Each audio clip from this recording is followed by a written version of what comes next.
Bonsoir mesdames et messieurs, bienvenue à cette première à plusieurs aspects, puisque tout d'abord c'est la première fois que depuis que j'ai repris la direction de la Cinémathèque suisse, nous essayons de rendre hommage de façon un peu pleine et entière au cinéma asiatique et plus particulièrement au cinéma chinois, à travers ce cycle qui a été organisé par la Cinémathèque suisse en collaboration avec l'Amnesty International, avec la contribution de la ville de Lausanne, suite, vous le savez, à cette aventure des Jeux Olympiques. Notre désir a été de présenter, au fond, une forme de la 6e génération des cinéastes chinois, de cinéastes indépendants qui font un cinéma engagé, en même temps qui reflète aussi la réalité chinoise. Et j'étais très heureux à cette occasion de pouvoir présenter de façon entière et complète, en collaboration avec Carlo Chatrian qui soigne cette rétrospective, l'œuvre complète de la cinéaste Xiaolu Guo, qui a remporté le Léopard d'or de Locarno en 2009, vous le savez sans doute, et dont on va présenter justement She the Chinese, ce fameux léopard qui n'a jamais été revu en Suisse depuis son léopard, ici sur cet écran, à 21h. Voilà pour la projection. Le cycle se déroule encore jusqu'à dimanche, donc vous avez l'occasion de voir d'autres de ces films d'ici dimanche. Mais ce qu'il faut savoir, c'est que Xiaolu Guo est aussi écrivain, et que plusieurs de ses romans ont été traduits en français chez Buchet-Chastel ou chez Philippe Piquier. Et c'est pour ça qu'après ce qui va se passer maintenant, elle dédicacera ses livres à l'entrée dans le hall, juste derrière vous. Entre ce qui va se passer maintenant et la projection de She a Chinese. Parce que ce qui va se passer maintenant, c'est une autre facette, au fond, de son art et de son travail. C'est une performance. Et c'est une performance dont elle va vous parler elle-même. Et donc j'ai le plaisir d'accueillir sur cette scène, tout d'abord, la réalisatrice chinoise et performeur Xiaolu Guo, et ses musiciens Matt Scott et Steve Spark. Welcome.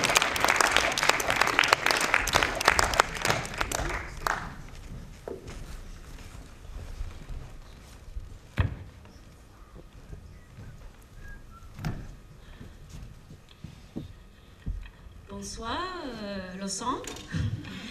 Okay, now I speak English. Very nice to be here in this beautiful place. So I'm here with my two musicians. Matt, he's busy now. He's from London. So Matt Scott, who composed most of my films since film school many years ago. So he's my companion, and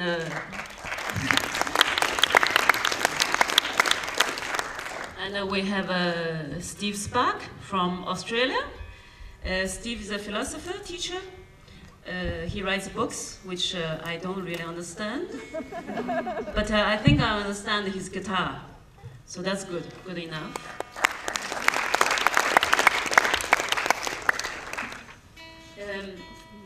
I think if I'm anything, I think I'm a writer first, and then the rest is after. So I do see myself as a writer. I do see myself live through the identity of the words, and I'm very obsessed with words. Although cinema is very strong, very direct, very immediate media, but I think sometimes words somehow give you the much more fundamental imagination because it's so totally abstract. So here, I'm just gonna do the 10 piece of the poem with Matt and Steve. Some of the piece actually is from other poets. Where is your glasses? No. Is there? Okay. Okay. The first one, I will start from the one I think you... Yeah? Okay, go ahead.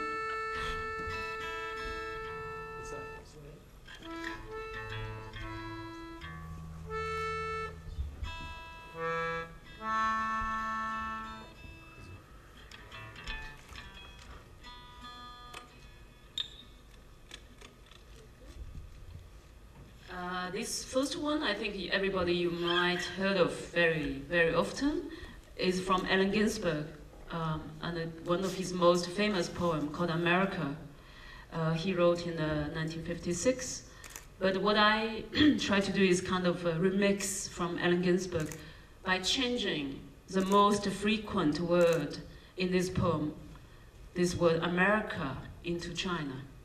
So this poem now is called China. And let's see if it works in a strange way. Yep.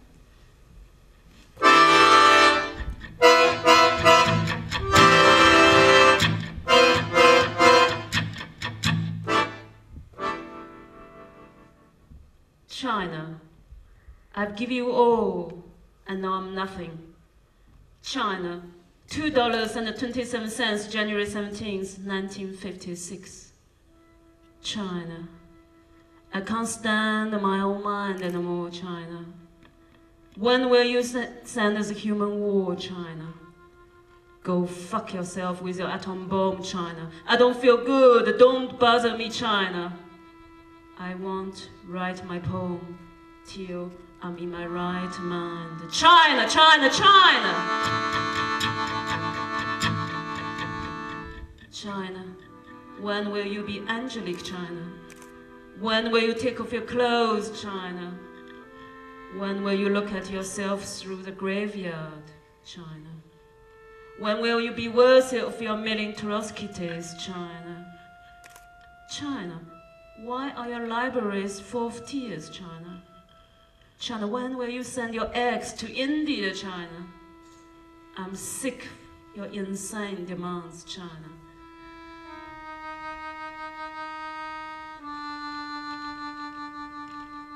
When can I go into the supermarket and buy what I need with my good looks, China? China, after all, it is you and I who are perfect, but not the next world, China. Your machinery is too much for me, China. You made me want to be a saint, China.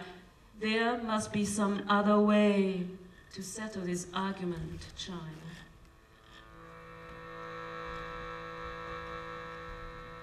Burroughs is in Tangiers, and I don't think he will come back. It's sinister, China. Are you being sinister? Or is it some form of practical joke? I'm trying to come to the point, China. I refuse to give up my obsession, China. Stop pushing me, China. I know what I'm doing, China. China, the plum blossoms are falling. China, China, China.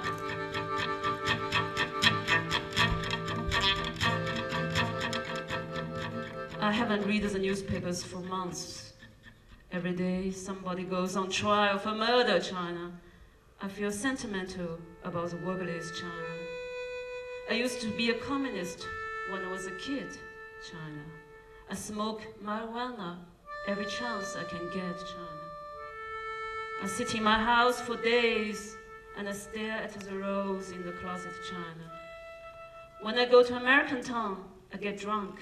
I never get laid, China. My mind is made up. There's going to be trouble. You should have seen me reading Marx, China. My psychoanalyst think I'm perfectly all right, China. I once say the Lord's Prayer, China. I have mystical visions and cosmic vibrations, China. China, I still haven't told you what you have done with Uncle Max after he came over from Russia. China, I'm addressing you. Are you going to let our emotional life be run by Time magazine? Yes, I'm obsessed by Time magazine. I read it every week. Its cover stares at me every time I slink past the corner candy store. I read the Time magazine in the basement of the Berkeley Public Library. It's always telling me about responsibility. Businessmen are serious. Movie producers are serious.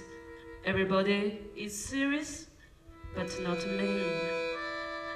It occurs to me that because I'm China, I'm talking to myself again, talking to myself again, talking to myself, talking to myself.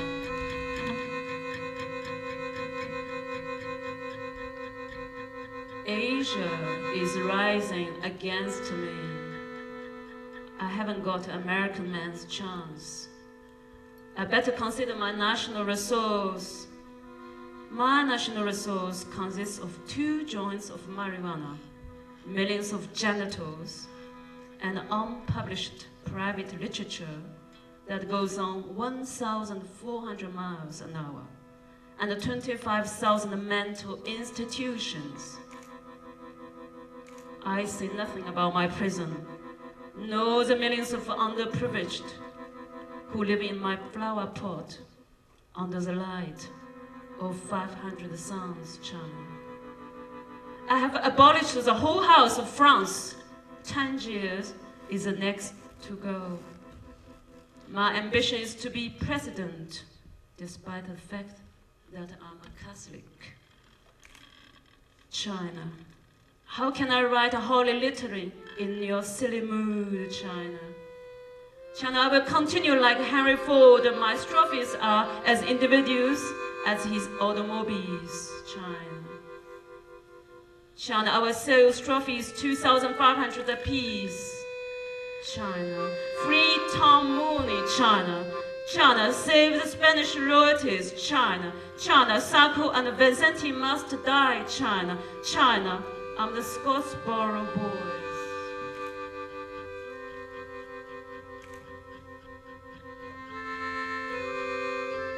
When I was 7 years old, my mother took me to Communist Party. And in their meetings, they sold us gabazons, beans, a handful per ticket. A ticket cost a nickel, and the speeches were free. In those meetings, everybody was angelic and sentimental. It was all so sincere, China. So sincere, so sincere, so sincere at that time. China, you don't really want to go to the war, China. It's them, the bad Americans, them bad Americans, them bad Americans, them bad Americans. The American wants to eat us alive. The American's power mad. He wants to take our cars from our garage. He wants to grab Chicago. He needs a Reader's Digest. He wants our auto plants in Siberia. I'm big bureaucracy running our filling stations. That's no good. Him makes Indians learn to read. Him need big black knickers. She makes us all work 16 hours a day. Help, help, help!